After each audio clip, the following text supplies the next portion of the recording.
Bienvenue sur Analyse Afrique, la chaîne où l'on décrypte l'actualité politique du continent avec clarté, précision et recul. Aujourd'hui, on revient sur un moment clé, le bilan des élections, entre calme apparent, défis sécuritaires et signaux forts envoyés par les électeurs. Abstention, vote blanc, psychose, participation, que faut-il réellement comprendre derrière les chiffres officiels? Dans cette vidéo, on analyse sans filtre, on nuance et on met en lumière ce que beaucoup préfèrent ignorer. Installe-toi, on commence maintenant. Like, abonne-toi et active la cloche des notifications pour ne rien rater.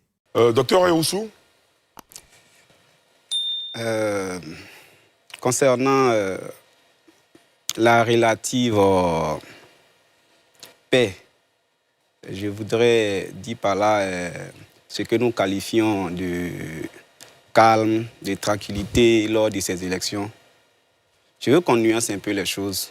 Pourquoi? On nuance un peu les choses parce que quand on a déployé un contingent de 44 000 agents de force de l'ordre pour maintenir l'ordre ou du moins la paix dans le cadre d'une élection, je pense qu'il ne faudrait pas trop vite s'enorgueillir ou du moins s'enorgueillir parce que en réalité, pour une élection, je pense qu'on ne devrait pas déployer, on n'avait pas à déployer un tel contingent de forces de l'ordre. Ça, pour moi, il y a déjà un manque de confiance de la part même des organisateurs. Parce que quand on organise une élection et là où on devrait s'exprimer librement, là où les élections, pour moi, ça devrait être un moment de joie, ça devait être un moment de... Ça devait être la liesse même. Mais quand on se retrouve dans une situation, ce qu'on a vécu, la psychose qu'on a vécue là, quand on veut dire aujourd'hui que tout était parfait, je me dis qu'il faut nuancer les choses. Si on a déployé 44 000 agents sur le terrain, ça suppose que quand même, il y avait un défi sécuritaire à relever. Et ce défi sécuritaire-là, il a été relevé, mais pas totalement. Parce que les incidents qui ont été signalés, il ne faut pas les négliger quand même. À Nayo, par exemple. Donc, je me dis que c'est vrai, peut-être qu'on devrait féliciter les organisateurs, mais il faut y aller quand même avec un peu de réserve. Il y a beaucoup à faire. Pour le bilan de l'élection présidentielle, je vais revenir là-dessus tranquillement maintenant. Il y a eu un taux de participation de 50,10% selon les chiffres officiels. c'est cela. Voilà, selon les chiffres officiels. Ça veut dire qu'en fait, il y a eu plus de 49% d'électeurs,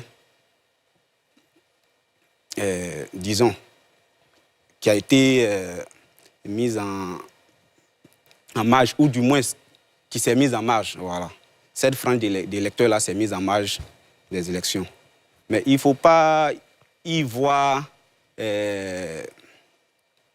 l'expression d'une abstention volontaire. Je suis désolé. C'est un cri aussi qu'il faut écouter. Quand on parle d'opposants radicaux, de l'opposition radicale, mais voyons, si on totalise les voix obtenues en termes de taux, en termes de pourcentage, si on totalise les voix obtenues par les 4 autres candidats, ça n'atteint pas 10%. Ça n'atteint pas 10%, c'est 8% et quelques.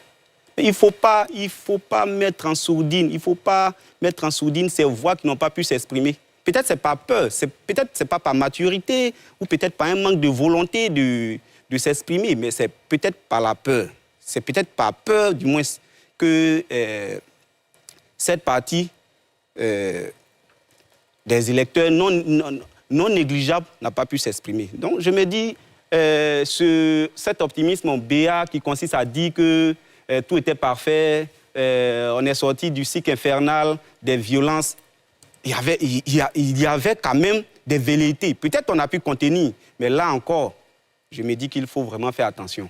Parce que ça peut être peut-être une sorte de volcan dormant, on ne sait jamais. Il faut vraiment faire attention.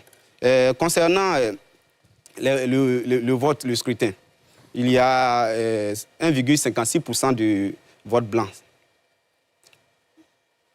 ça peut être l'expression d'un désintérêt pour les élections. C'est vrai, 1%, c'est bon, 1%, 1,56%.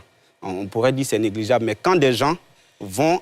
Moi, si je me lève pour aller participer, pour aller prendre part à une élection, ce n'est pas pour faire un vote blanc.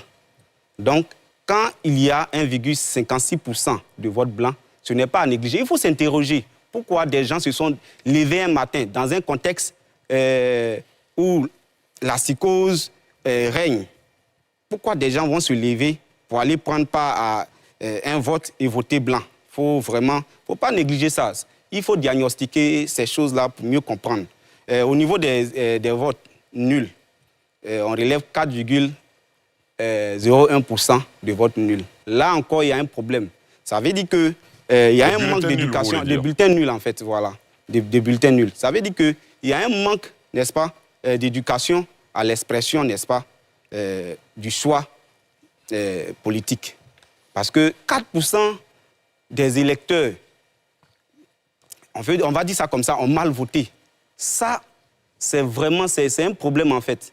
Il faut diagnostiquer ce fait-là et pour pouvoir le corriger pour les élections. Les leçons. Voilà, en tirer les leçons pour les élections futures. Je me dis aussi que la RLE qui n'a pas du moins pu être faite là, la révision de la liste électorale qui n'a pas pu être faite, aussi a posé un problème.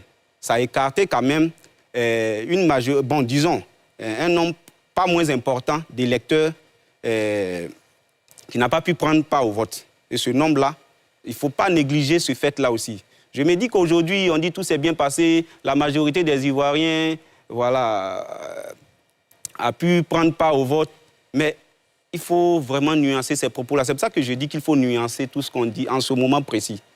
Il faut nuancer cela parce que quand une bonne partie des électeurs n'a pas pu prendre part aux élections, ceux qui se sont abstenus, je peux comprendre, mais ceux qui n'ont pas pu prendre part aux élections parce que la révision de la liste électorale n'a pas pu leur permettre d'être inscrits sur la liste électorale, je pense que dire que ceux-là aussi ont fait le choix de ne pas aller au vote, c'est une mauvaise interprétation des choses. D'accord, très bien. Docteur Banga? Franchement, en venant ce soir, j'étais curieux d'entendre Rodolphe Augustin Couillot, parce que je me souviens que c'était l'un des chantres du chaos qui annonçait partout qu'on prenait la route du chaos, on prenait la route des morts, un peu avec le professeur Noubou aussi sur ce plateau quelquefois. Les Ivoiriens ont montré qu'il n'y a pas eu de chaos. Et ça, c'est déjà la première leçon à tirer. Le chaos n'a pas eu lieu. Je sais que Ewusu veut forcément faire peur. Non, les Ivoiriens ont montré ça clairement. Et quand vous regardez dans le détail, c'est encore plus frappant. Moi, je viens du Sud Comoé. En 2020, la sous-préfecture de Yaou, la sous-préfecture d'Ayamé, Biennois, des villages comme Adaou, il n'y a pas eu de vote. Parce qu'on n'a même pas pu voter. Mais cette fois-ci, zéro incident. Tout le monde est sorti.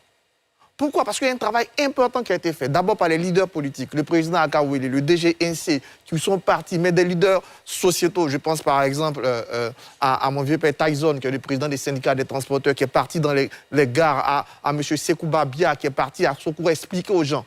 Il y a un travail énorme qui a été fait partout dans la Côte d'Ivoire. Moi, j'ai traversé ce pays partout, en long et en large. Conférences, tout ça pour expliquer la nécessité pour nous de préserver la paix. Et je pense que grandement, les Ivoiriens, vous êtes du Vébaoulé, n'est-ce pas? Merci d'avoir regardé. Selon vous, quelle est la vraie leçon à retenir de ces élections? Vous pensez que le calme observé est un signe de progrès? Ou juste une façade qui cache un malaise plus profond? Dites-moi votre avis. Je lis tous vos commentaires et je réponds aux meilleurs. Likez la vidéo et abonnez-vous si vous voulez plus d'analyses claires et directes sur l'actualité africaine.